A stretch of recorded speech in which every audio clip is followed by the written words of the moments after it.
you all for being here. I'm Janie Montang. I'm the chairman or the chairperson for the STEM event that we've been having for a lot of years. And we're always so blessed to have an opportunity to honor the girls from this community who are outstanding in math and science. We hope that a lot of them are headed for STEM careers. I noted in the Sunday Des Moines Register this week, there happened to be an article about STEM. And this is an interesting little fact. An independent survey of Iowans who agree on almost nothing lately found that 95% favor more STEM education in the schools. So I think that really speaks well to what we're doing this evening. Just a couple of quick quotes.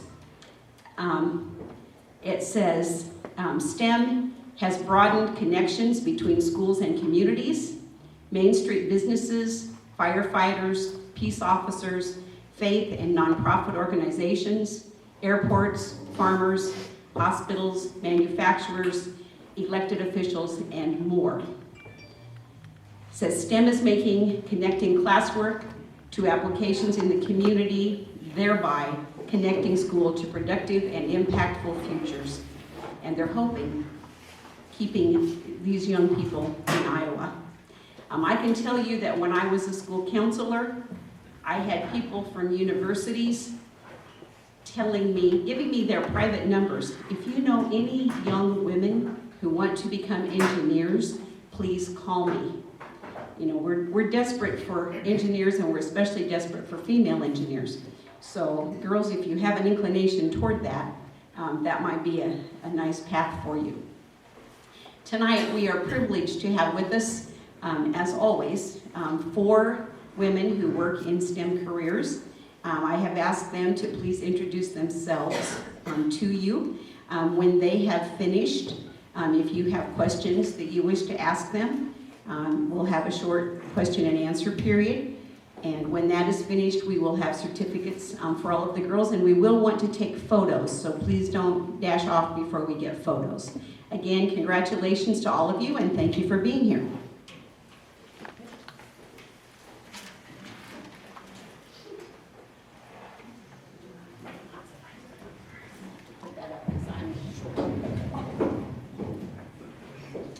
All right, I'm Mia Bronk. I work at Hy-Vee Pharmacy in Algona here.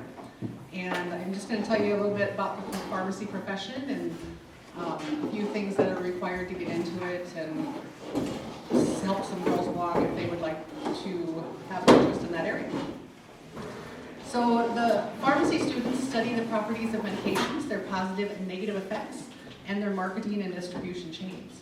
In addition to pursuing careers as pharmacists, graduates can work in medical science or biochemistry professions.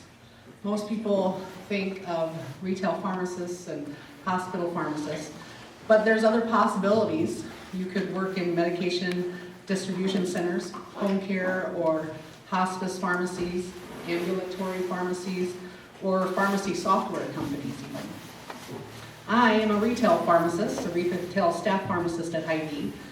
In addition to ensuring my patients receive their proper medication, I may answer questions and help educate patients on how certain drugs interact or side effects they may have on the body or the mind. I also may prepare personalized medications such as compounds, and I administer vaccines daily. An average day in the pharmacy involves starting the computer and reviewing medication orders. When I first started, the prescriptions were given to the patient, and the patient would bring it into the pharmacy and we'd fill it that way. But now, everything is pretty much submitted electronically. And the doctor enters the order electronically and sends it to us. We receive it in the computer, and as a pharmacist, I review the prescription and make sure that it's entered correctly in the computer. And I look at the order, look at the strength, the dosage given, make sure everything matches according to how the doctor wanted it. Many times we'll have questions, and if we need to, we'll call the doctor, or If there's interactions or something we're worried about, we'll do that. With almost all patients having insurance now, we often are now feeling like insurance agents. Actually, a big part of our day now is processing the prescription electronically through the insurance. And if the prescription is rejected by insurance, we make phone calls to find out why the patient can't, why the patient can't have the medication or what we can do to get it to them. So to practice pharmacy, you need a doctor of pharmacy. It's now known as a PharmD degree. There are over 130 accredited pharmacy schools in the United States. I will focus on two, and that is South Dakota State University and the University of Iowa. On the tables, I put the handouts, and that is the University of Iowa requirements and the South Dakota State requirements. And those are the first 2 years. For the first 2 years, it's pretty general electives. A lot of actually STEM careers, I believe, would have real similar prerequisites of the 2 years. So basically, both of these universities have a 2-year pre-pharmacy requirement, and then you apply for the 4-year professional program. Neither one of these two require what's called the PCAT in order to, apply. They do look a lot at the classes you took, how well you did. They have a lot of other requirements that, and also both of them have a preference if you start out there. So if you start out there, you're going to have a higher chance of getting into the professional program. But if you look on the paper, some of the classes that are usually required during your first 2 years of college, you could actually take through Iowa Lakes, such as English Comp 1 and 2, public speaking, psychology, sociology, statistics. These are all free while in high school, and I highly recommend taking the advantage of that program. It's a wonderful thing. Other classes you could look into, I didn't do a lot of research on Iowa Lakes if they offer these, but chemistry 1 and 2, calculus, general physics, principles of biology. Some kids are just really go-getters, and if your student is, or you girls are, look into it, because if it's possible to start college as a sophomore, that gives you just another extra boost. So I'm going to talk about the pros and the cons. So the pros of being a pharmacist include 1, competitive salary and benefits, 2, a high level of job stability, 3, respect. Pharmacy is considered the most respected profession. No respect. No disrespect. Another 4 is wide variety of job opportunities. 5, being able to work in a clean workspace and working indoors. Pharmacists are in fairly high demand. The national average salary is $119,359. And if you love the feeling of being able to help people, pharmacy can do that without having to work directly with blood, which was kind of my aversion. I didn't go into nursing or doctor.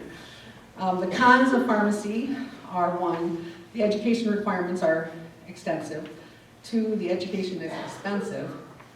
3, you may need to stand for long periods. 4, the work can be stressful.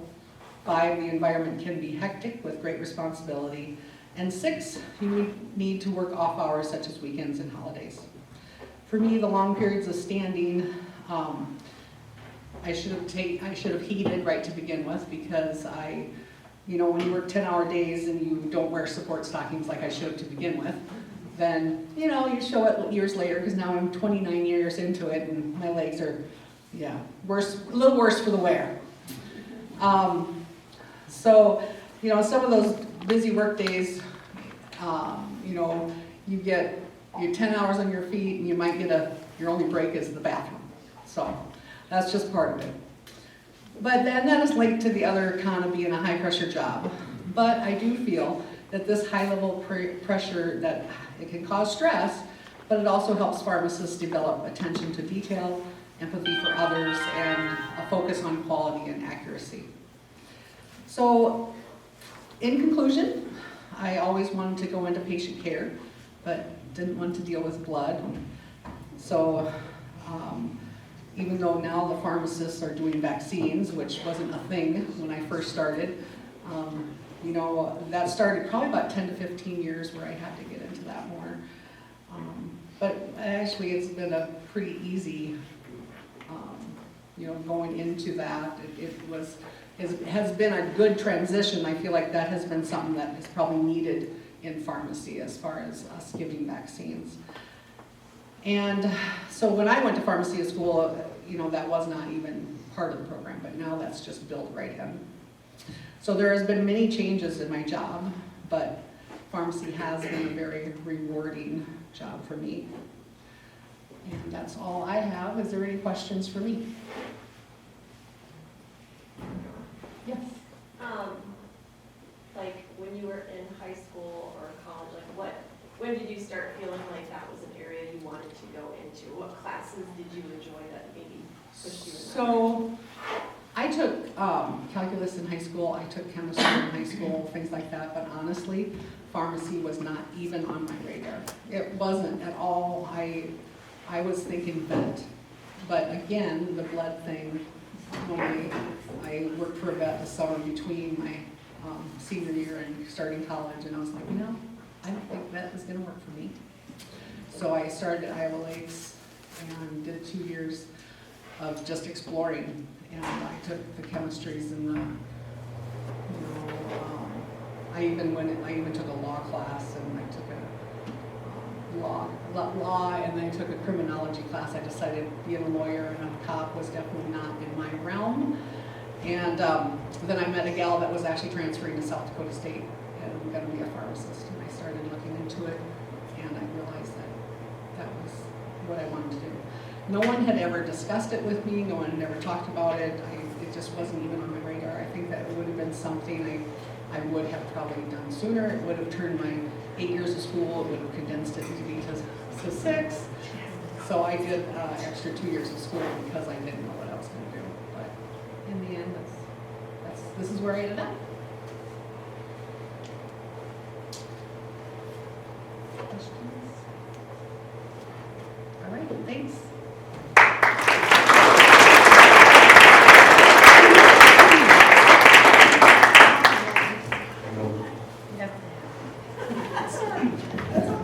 Okay, she said talk more in the microphone.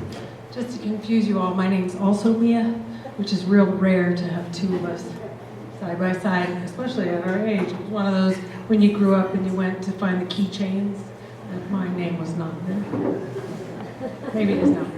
So, my name is Mia Haggerty Roach, and I'm a clinical psychologist at Kossuth Regional Health Center. And I've been out there for 15 years-ish. Before that, I lived in Norfolk, Nebraska, and practiced there for about 7 years. So I'm going down the list. They asked us kind of what kind of classes might you do as a clinical psychologist. For those of you who don't know, a clinical psychologist is the person that can diagnose and treat mental health disorders. Another unique feature to clinical psychology is the assessment process. We do psychological evaluations. And so those are things like if you were wondering between one diagnosis and another, we have a series of kind of tests that we can do that help us differentiate between those disorders. Those are some of my favorite things, honestly. I say it's a little bit like psychological radiology. And so I work for CareHC. I also work for Mercy North Iowa over in Mason City. I work for them one weekend a month doing psychological evaluations, actually. So I help out on the inpatient unit over there. So let's see, what kinds of classes are necessary to be a psychologist? This is a STEM event. I think psychology is kind of a STEAM thing. We throw the arts in there because there's a lot of writing. Both of my kids are adults, and they're both chemists, and so they like to give me a little hassle about calling psychology STEM, but I'm like, listen, I did a dissertation, so that was research that I did my darn self, so it counts as STEM. So research is an important part, and I think understanding research, and so the classes that would have you understand the processes of science are helpful in a psychology career, so all your high school science classes, and understanding math, especially statistics, not so much calculus, thank you very much, but statistics, yes, so that you can be a good reader of research and a critical thinker of those things that are coming across as new treatments to be able to evaluate that. So you take those, that'll help you get to where you're going. Writing skills. I write a lot every day. And so classes that help you know how to be a good, clear, concise writer and communicator with your words. My reports end up going out to all kinds of places for others to read. So I try really hard to make those well written. I would say in high school, if you can take some of your undergrad stuff, those dual credits, I am with Mia on that, very helpful. But there may be a psychology class too, maybe one or two that you could take, even to see if you're interested. Like, does this stuff make me curious? Do I like it at all? That might help you on your journey towards being a psychologist. In college, I majored in psychology. I think the minor is something you could look at. I minored in German. That's not terribly helpful. But, you know, what I chose. V. Gates. And the classes you're going to take are psychology classes. You're going to do Introduction to Psych 101, which is going to teach you basic theory and kind of the history of psychology. Abnormal psychology that everybody likes and then diagnoses themselves and their family members. Don't do that, but learn about the disorders. Things like learning and memory. I loved those classes as an undergraduate, just learning how we learn and how our memory works. Sensation and perception was a class that I took, which was how do we perceive the world around us. I thought that was pretty cool too.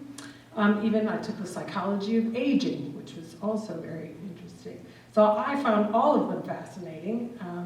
I also did undergraduate research, which I would highly recommend. And mine, I didn't even do it in clinical psych, mine was in learning and memory. I actually did undergraduate research on like the different cues that females versus males use in learning information, visual versus verbal. And I got to go present at conferences, and that was a really good time, would recommend. So get involved with research if you can. You get to know your professors a lot. You might get to travel. If any of you have done the science fair or things like that, I know that was recent. It's kind of like that, only, you know, older people and bigger, fancier posters. Right? Then after that, I went to graduate school. So clinical psychology does require a PhD. So that's an additional 4 years of school. After that, there's a 1-year internship, which I did in Norfolk, Nebraska. And after there's a 1-year postdoctorate year that you practice under somebody else before you can get your full license. So it's a gobbo school. If you like school, clinical psychology is right up your alley, right? Like, one of my fellow internists, when we were doing our internship, he said, I went home and one of my dad's friends said, what are you going to be after all this schooling? And he said, my dad said 28. That is true. Well, I also chose to get a postdoctoral master's in pharmacology because I really like school. But no, I really liked, I work at the primary care clinic, and I work so right alongside all the physicians, and I just wanted to know what the heck we were all talking about when we were talking about working together with meds. So I just took that for my own information, but you can do all that school. And then in your PhD program, you're going to take more of those classes that are very specific to clinical psychology. So you're going to talk about all the theories of different schools of thought about therapy techniques. You're going to take more intense classes on how to diagnose and recognize mental health disorders, and a whole gob on psychological evaluation. I did do a master's thesis, so that's a research project of your own that you present, and a PhD dissertation, which is a big old research presentation that you present. So there's research that goes on there too. So there's all the education. What do I like and what don't I like most about my profession was the question. What I like, I love my job. My grandfather was a veterinarian, so oddly enough, I wanted to be a veterinarian too for a while now. And I also don't like blood, so that didn't work out. I worked with him and passed out. So I thought, well, maybe not this, that might be hazardous. But I do like, he always said, find something you love to do. He loved going to work every day, so I tried to find something that I love to do, and I do. What I love about it is the people. People are resilient and amazing and fascinating and frustrating sometimes. But I'm getting to be a part of people's journey, trying to figure out their lives, trying to manage illnesses and figure out how to live alongside them, and being able to teach them skills to help them cope with some of those things. Even being able to give them an accurate diagnosis. There's a big relief for people when they can have a thing that they go, okay, this is what it is and here's what I do about it. And that's a privilege to be a part of. It brings me a great amount of pride and joy to do what I do with people and know how sacred it is, because it's all very confidential.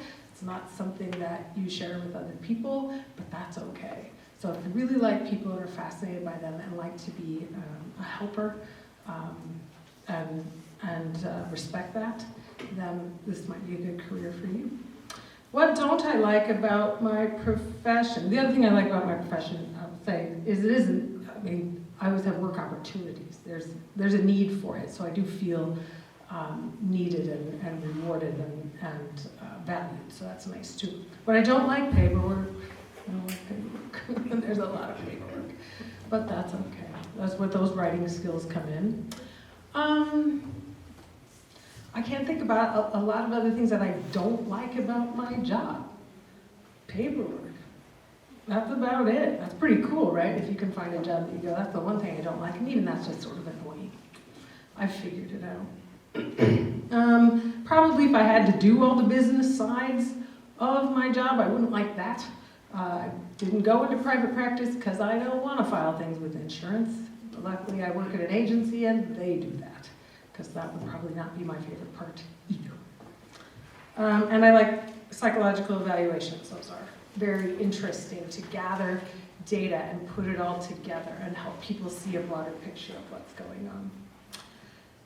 What skills are required at my job? Well, people skills are good, you might kind of guess, right? Be able to get along with people, like people, be able to talk with people and be comfortable talking with people. I think being able to be emotionally aware of yourself is a pretty important skill in psychology, and one that you work on in graduate school. It's something we talk to you about and teach you and learn. Willingness to be open to new things and new ways, and be open to everybody's individual path or what works for them, I think is a skill. So again, that kind of mental flexibility. And to be able to critically review research and be open to learning new things as it comes out of the research is a skill that I find useful in my job as well. Working cooperatively with other healthcare providers, so being able to get along in a group. If you're in a group project and you can get along with the others, that's a good skill in psychology, because we all need each other in healthcare. We all need each other anyway. And good writing skills. Again, those clear, concise writing skills. What does your average day look like is the next question on my list. I'm an 8 to 5 kind of person, really, which is nice. And so I start seeing patients at 8:15, I end at 5 o'clock. I see patients every 45 minutes, I schedule them back to back, so I don't schedule myself any breaks. Sometimes people cancel or don't show up or don't fill a spot, that's when I get a break. But that's okay. I take one, I luckily have some flexibility in my schedule. I think that's another nice thing about my job, is they're pretty nice about going, you know, as long as you can see a reasonable number of people, will give you some flexibility with that. But it's generally 8 to 5. I do work one weekend a month. And if you work on an inpatient unit as a clinical psychologist, you might end up working other kinds of hours. But even that is generally 8 to 5. So I go to a few meetings here and there, and I do staff case consultation once a month with some other psychologists at Mercy, which is very helpful to me personally. In a rural area, there's not a lot of other mental health practitioners, so I really appreciate that opportunity to talk to my co-workers. And I write reports when I can, sort of when people don't show up, or sometimes I stay after and do those too. The question you asked earlier about when did you know this is what you wanted to do is a good one. I figured this out, well, I had the idea in high school, and I'm going to credit my mother, because for one, I wanted to be a veterinarian like my grandfather, but then I pass out and I don't like blood, so that wasn't going to be a good deal. Then I thought I wanted to be an accountant like my uncle, because I'm pretty good at math and I liked math well enough. And my mother said, "What? No, that's a terrible idea for you. You are a people person. You need to find something where you work with people." And I was like, oh, all right. What would that be that doesn't like blood and works with people? And I took a psychology class in high school. And that's when I went, aha, I think I found it. And then I went to college. I started in those classes, and I went, yep, this is it. It just grabbed my attention. I just wanted to be there. I just wanted to keep learning that stuff. I think that's pretty lucky that I found that pretty quickly, and that's not everybody's path, and that's okay. It's okay to go if I'd have tried it and been like, nope, this isn't it. That's okay. I could have switched after that, but that was really it. Was my mom kind of guiding me that way. And I haven't regretted a day of it since. So, like I said, this has been. I'm looking forward to my next 15 years, as many as the first 15 here. And if you have interest in that, I'm always open to questions or people contacting me to ask more about my profession. As you get into college in those years, don't forget that we're out here and we're still contacts for you if you need it. So, congratulations to you all.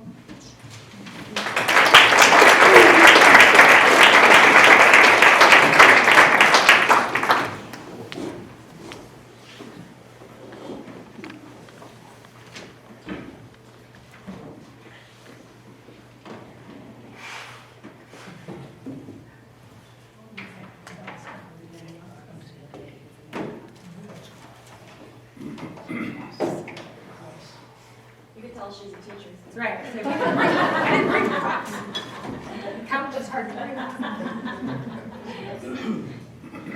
My name is Betsy Becker. I'm the agricultural education teacher and FFA advisor at Algona High School. I do have the opportunity to work with both schools here, so that is a perk and probably something that I value highly.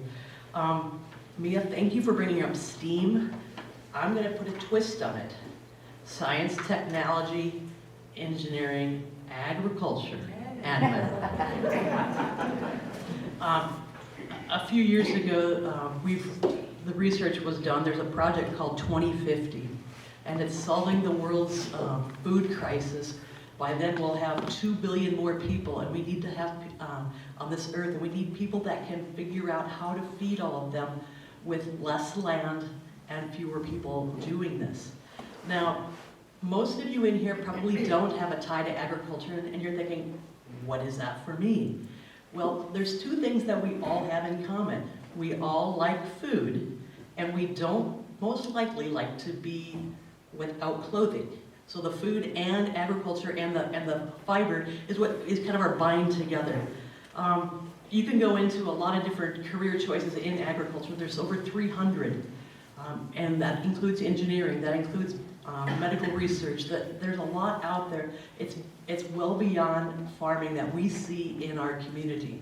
Farming is very important for us here, but beyond Algona and rural Iowa, we do have a lot of needs for people in the research, in the sales, processing. And so there's a lot of opportunities, and to keep your interests open. We can't feed the world alone, and we need a lot of people to help us do that. In high school, I took a lot of different classes. I maxed out on science. I maxed out on English. I maxed out on social studies. Didn't max out on math. We'll talk about that later. Statistics, it's what's keeping me from that last degree. We could work together. I did sports, I did band, I did choir, drama, all of that at my high school, and that really helped me out. One thing that you're going to hear about is, life beyond high school. What are you going to do? You have to be able to do two things. You have to be able to sell.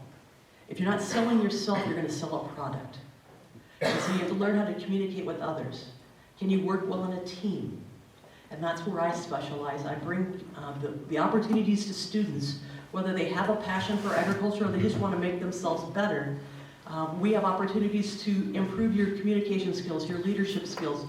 What I love most about my job is I see a young freshman come in, kind of shy, not so sure that they want to do something, and after a little prodding, or a lot of prodding, they start taking chances, and they start growing, and they start seeing success and having success, and then they're participating in state contests, and maybe, just maybe, they qualify for a national contest.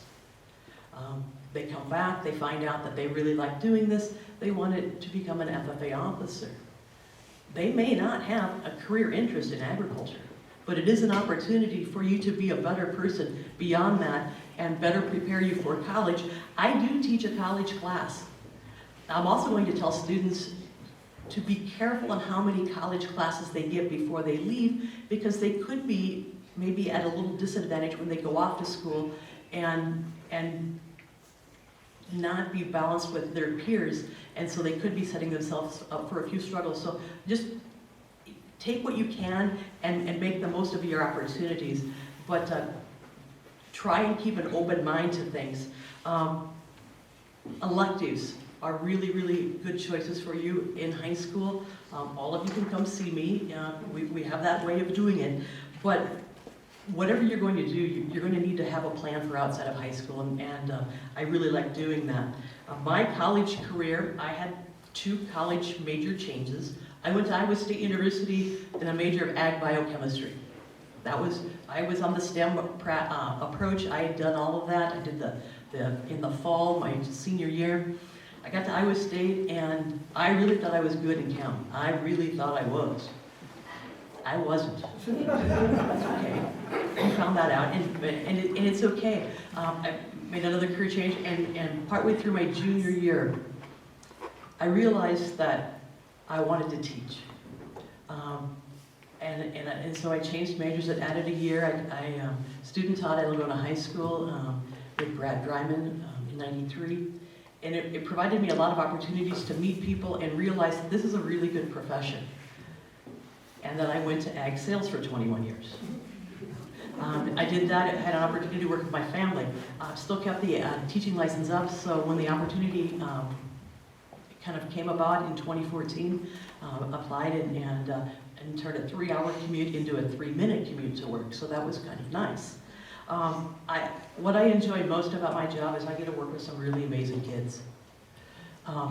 There's a lot of things that you can do in the high school that you get to see kids, whether I actually teach them, I get a chance to see some of the athletes in the hallway, kind of give them some grief a little bit, or just bond with them. It's a really neat opportunity to do that. So for those of you that are thinking about it, education is a really good way to go. And I don't have to work quite like Mia over here. I only work half days. 7 a.m. to 7 p.m. Most weekends. There's a greenhouse that I have to water, so no, and they've talked about it, you never, if you enjoy what you do, you're not working, you're really out there and enjoying it. So a lot of times I do have students with me during that time, so it is a chance for me to kind of help them out. They help me out with, maybe laughing, or I make them laugh, or they laugh at me. I think that's probably more. But it's a really good opportunity. College for me, it's a 4-year undergrad degree in ag education. I do have a coaching endorsement. I don't have time to use that. That's okay. You do student teach. It does broaden your communication skills and your abilities to work with others. You have to be able to multitask. One of the drawbacks to my job, it's never done. Just like in farming, I'll leave tonight and know that I've probably got 7 or 8 things waiting for me tomorrow, but that's just how it goes. So it's kind of one of those things. It's something you love to do and go with that. I've had students pursue careers in agriculture. You know, I've had, just in my 9 years at Algona, I've had research people pick up master's degrees in food science, animal science, veterinary science, biology. I've had a student do occupational therapy. She's absolutely has no plans to pursue anything in agriculture, but she wants to be an occupational therapist in a small community like Algona. I said, you can be our bridge to those people who might need to know about agriculture, or you can kind of bridge that topic with them, and you can still tell the story of agriculture, because it's our youth that tell the story of everything. And so how we prepare them to do that is really my goal. Some of my classes that I teach at Algona High are a lot of STEM-based classes. I've had some students say, why don't you teach us about ag? I go, well, you can learn about farming from your parents, but I'm going to teach you about how to use the technology. I've got some stuff up here that I can take into the greenhouse and check the soil moisture. I try and help students kind of broaden their horizons as far as thinking beyond what they know now, but help them learn the process of learning, which is really important. We talk about interpersonal communication, mathematical practices, science practices, English practices. We do all of that in my class. A lot of writing, a lot of reading. We do some research papers based it off. I work with the English department, so what they hear with their English teachers is what I carry forward with them. So there's a lot of basic correlation and just piggybacking on. So it's not new systems that they're learning, but they're just being reinforced. Critical thinking skills is really important. Can you do that? Can you think for yourself? Can you think the why? And can you think, you know, where do I want to be? And so those are all things that we try to do. And then we just work on being a better person. Some of the things that I don't like about my job, I think I've talked about a few of them, but really the hardest thing is, for me, is to see a student that has so much potential choose not to use it, and just kind of take the safe approach. So if a teacher encourages you to do something, just take them for what it is, because they may see something that you don't see, and just try it. You might like it. The worst thing that happens is maybe you don't do it again, but it provides you opportunities that can't be taken away from you. When I was your age, going into high school, I thought I wanted to be a lawyer or a farmer. I kind of do both now. I kind of debate things in class, kind of try and teach agriculture to those that don't know much about it, try and help those that want to learn more about it, just to provide them opportunities. I guess for now, that's all I have. Are there any questions for me? Thank you.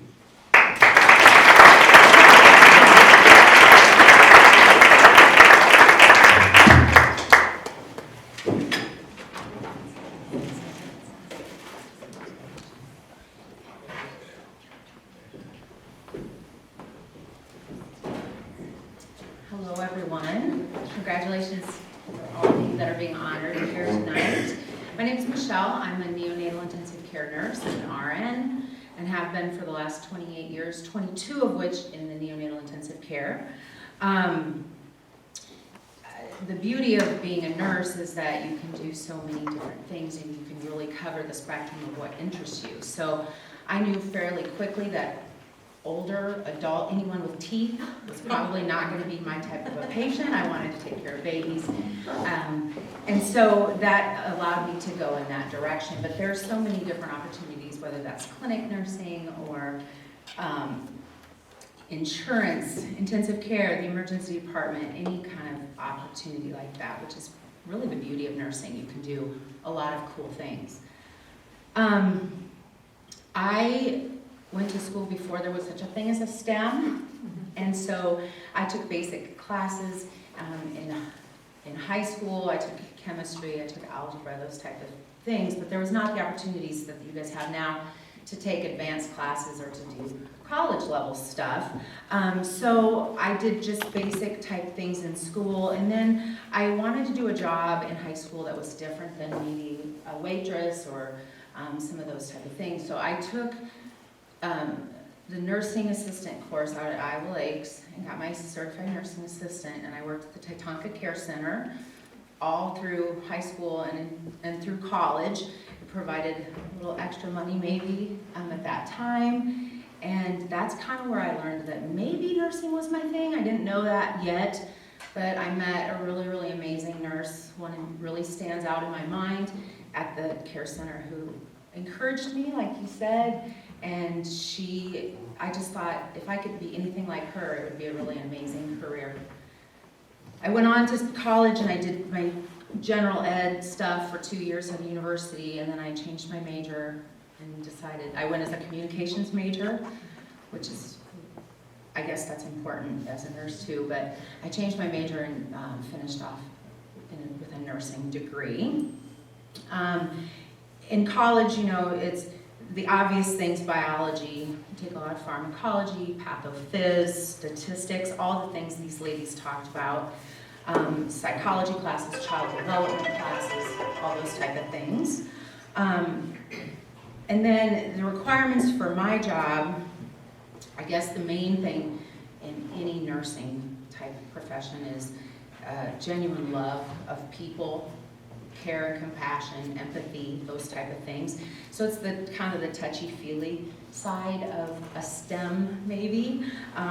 You combine that stuff with your love of people. And I do like blood, so I went on to be a nurse. I think it's pretty awesome. Like, if I can poke you and get blood, all right. It's awesome. So, you know, as far as being a nurse, I feel like there's a lot of critical thinking. You got to think on your feet. You have to be accurate. You can't mess up. You know, you have to be precise. A very, very good attention to detail. So I just printed this picture off the internet, but this is just an example of why you got to be so careful, why you have to be accurate. I'm taking care of babies that are 24 weeks, 600 grams, and their feet are about just bigger than a penny. So about a thumbprint is their footprint. And so you can't mess up. There's not a lot of room for error. So there's a lot of responsibility and a lot of just, you have to be accurate, you have to be confident, you have to do those things. I love being a nurse. I could talk to you for multiple hours about the NICU and the cool things that happen in the NICU. I love the challenge, both mentally, like the challenge of taking care of a baby who is no bigger than a pop, the weight of a pop can, all of the things that go into that, running their IVs, their medications, communicating with their families, doing a lot of teaching, explaining, working with the multidisciplinary team. I work with pharmacists, I work with occupational therapists, physical therapists, other nurses, radiology techs. I mean, just everybody that you can imagine in the hospital are coming into the NICU. I'm kind of the ringleader in that, as I am the baby's advocate. That baby can't talk, I am his or her advocate, and it's pretty clear when you come in and I don't know who you are and you're going to touch my baby that you need to talk to me first because I am the protector of that baby. I love to take care of extremely small babies and extremely sick babies. The challenge is immense and it's intense, and it's that adrenaline kind of a rush that I really enjoy, taking care of those kind of patients.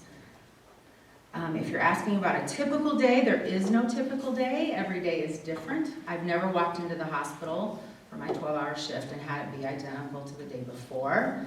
I usually take care of between 1 and 3 patients, depending on how sick the patients are. A lot of times it's 1-to-1, sometimes it's 2 nurses to 1 patient, depending. Those little you've never had your butt kicked until you've had your butt kicked by a 1-pound baby, and they will do that on occasion. So there is no typical day, but we usually start our day by getting our assignment, and then it's just a lot of assessments, feedings, different type of therapies and care.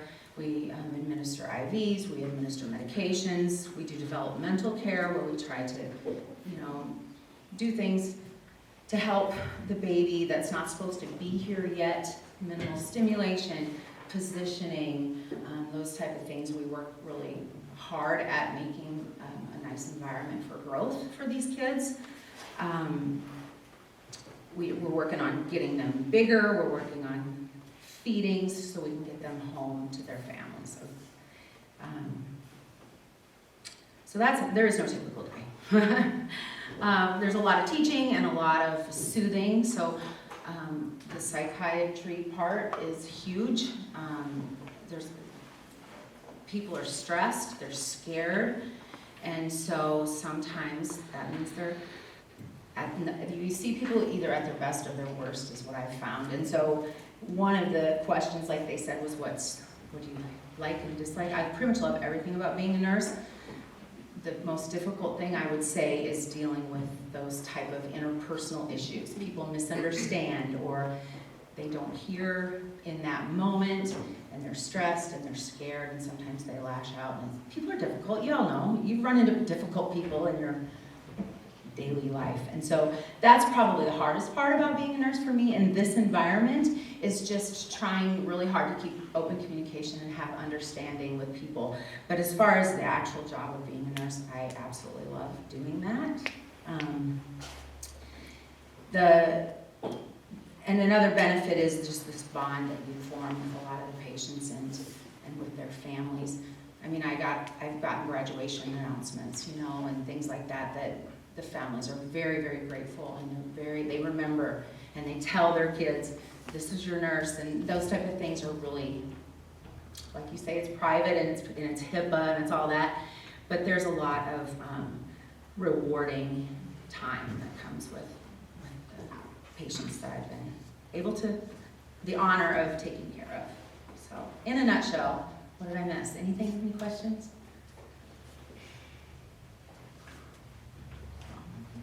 Okay.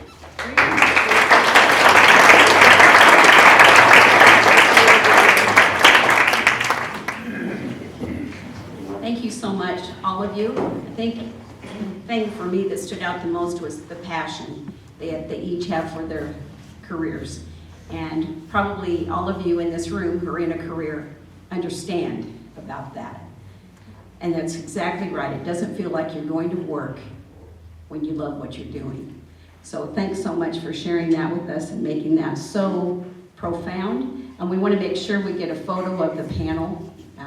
If you're willing to stay until after the certificates, that would be great. Jennifer?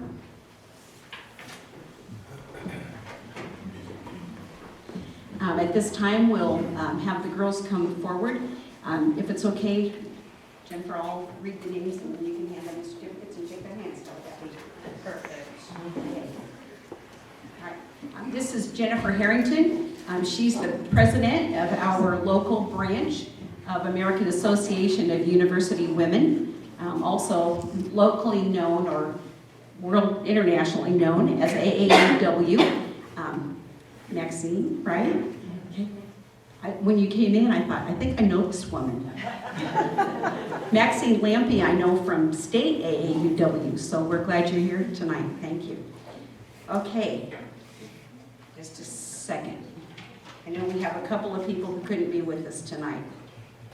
And actually, the very first one, Cassidy Bierstadt. By the way, if I mispronounce your name, please let me know so that we can make a correction, because names are very important. Cassidy, we really try to avoid any conflicts, but she must be a pretty talented musician, because the reason she's not here is that she's at the state jazz band, and she's an 8th grader. So, way to go, Cassidy. We'll make sure she gets her certificate. Please hold your applause until everyone has come forward. Elizabeth Brinkley.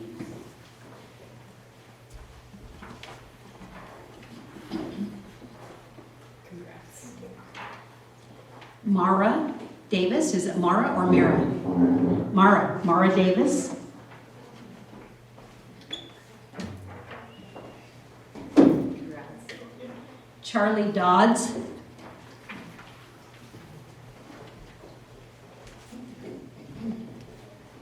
Congrats. Bella Jo Dunning.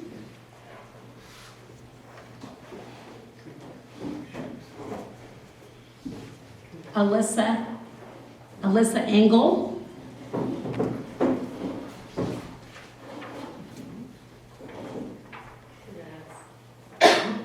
Reagan Haynes. Did you pronounce it Reagan?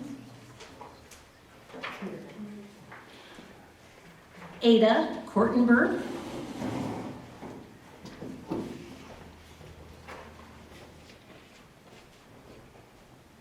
Congrats. Abigail Lampy.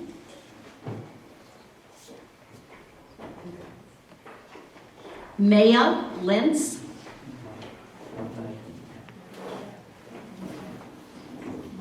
Is it Maya? I'm sorry, I apologize, Maya. Okay, well, here's the same name. Do you also say it Maya? Maya McDermott?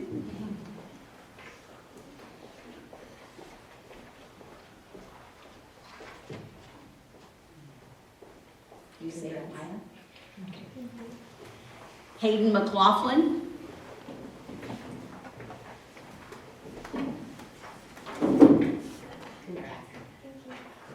Riley Scheckinger.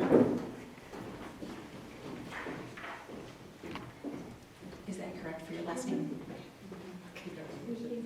Taylor Van Otterloo.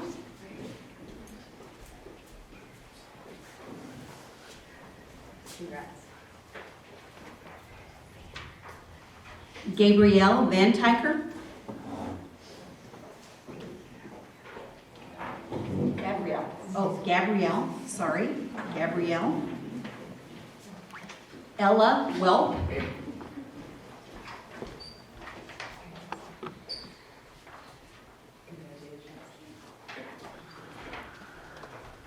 Shiloh Trainer.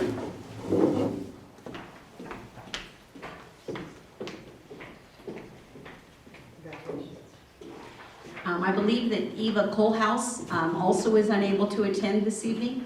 Again, we'll make sure she gets her certificate. Also, Sheila Redding, I believe, is not here.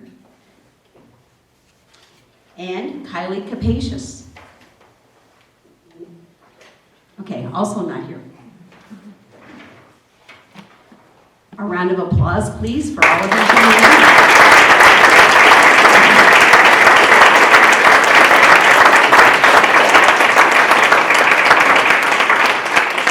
And congratulations to their parents and grandparents. We know that successful students see those kinds of things exhibited in their homes, and those things are stressed for them. Again, thanks a lot for being here, all of you.